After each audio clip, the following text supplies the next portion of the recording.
네, 지난 강의에 이어서 이번 강의에서는 자바스크립트의 비동기 처리에 대해서 알아볼게요.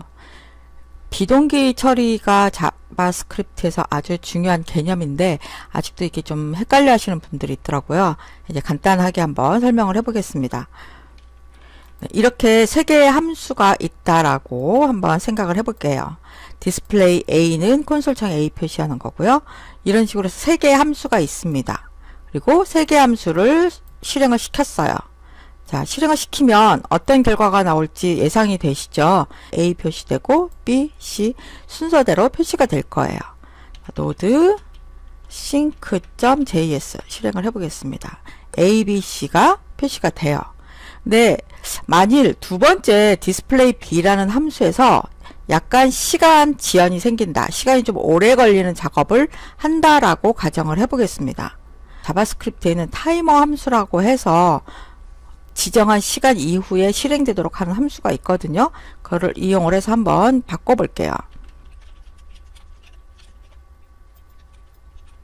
이렇게 코드를 바꾸면 콘솔 창에다가 B라고 표시하는 거를 2초 후에 해달라는 얘기예요.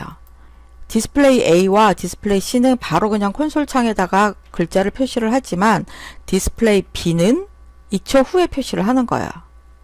이렇게 중간에 시간이 지연되는 작업이 있을 경우에 아까와 똑같이 실행을 했을 때 결과가 어떻게 되는지 한번 보도록 하겠습니다. 저장을 하고 실행을 하면 AC 먼저 나오고 그리고 2초 있다가 B가 나옵니다. 자, 여기서 우리가 알 수 있는 게 뭐냐? 자바스크립트는 시간이 걸리는 작업이 있을 경우 그런 함수를 실행해야 될 경우에는 빨리 처리할 수 있는 작업부터 하고 시간 걸리는 작업을 나중에 한다는 얘기예요. 이게 자바스크립트의 가장 큰 특징입니다. 왜냐하면 자바스크립트는 그 작업을 처리하는 스레드가 하나예요. 동시 작업이 되지 않는 언어입니다. 그러다 보니까 빨리 처리할 수 있는 것부터 처리해 놓고 그 다음에 시간이 걸리는 작업을 하게끔 되어 있는 언어예요. 네, 지금 예제에서는요. 디스플레이 A와 C가 먼저 실행이 되고 2초 후에 디스플레이 B가 실행이 됐어요.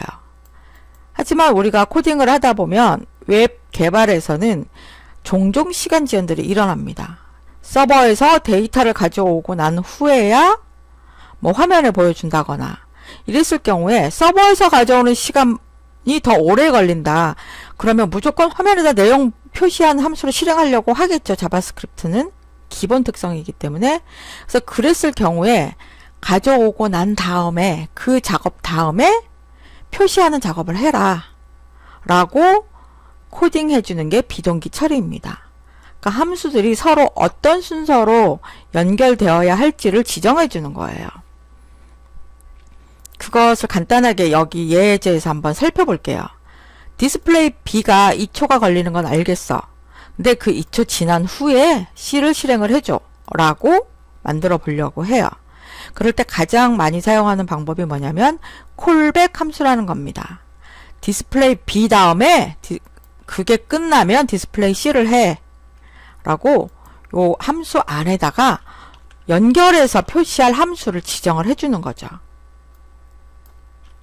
이렇게 함수 안에 매개 변수로 들어가는 디스플레이 C 같은 함수를 우리는 흔히 콜백 함수라고 부릅니다. 콜백 함수를 많이 사용을 해요. 자, 디스플레이 B의 매개 변수 어떤 함수가 지정이 됐어요. 그럼 함수 선언 부분도 좀 고쳐줘야 되겠죠? 여기 어떤 콜백 함수가 들어올 거야. 이 콜백 함수는 언제 실행하는 거냐면 콘솔 로그에다가 B를 표시하고 난 다음에 콜백 함수를 실행을 해. 콘솔 로그 B를 하는데 얼마만큼 시간이 들어도 상관없으니까 이어서 콜백 함수를 해 라고 지정을 하는 겁니다. 이렇게 하고 저장한 다음에 한번 실행을 해볼게요. 2초 걸리고 B가 표시되고 이어서 바로 C가 표시가 됩니다. 이렇게 프로그램에서 처리해야 할 기능들을 원하는 순서에 맞게끔 조절을 해주는 게 바로 비동기 처리입니다. 자바스크립트에서 비동기를 처리하는 데는 몇 가지 방법이 있어요. 방금 설명드렸던 콜백 함수 안에다가 연결해서 어떤 걸 실행할 것인지 다른 함수를 매개 변수로 넘겨주는 거죠. 이것을 콜백 함수라고 하는데 간단한 경우에는 콜백 함수가 편리합니다.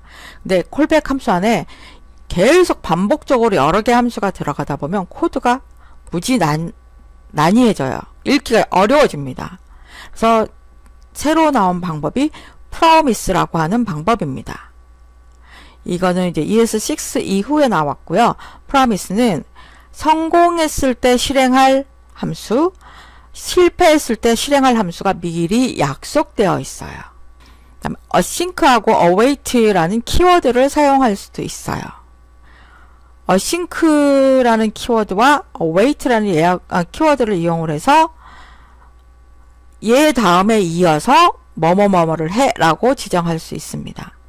이건 이제 자바스크립트에서 비동기를 처리하는 방법이고, 이 방법들에 준해서 Node.js에서도 똑같은 형식으로 비동기를 처리를 합니다.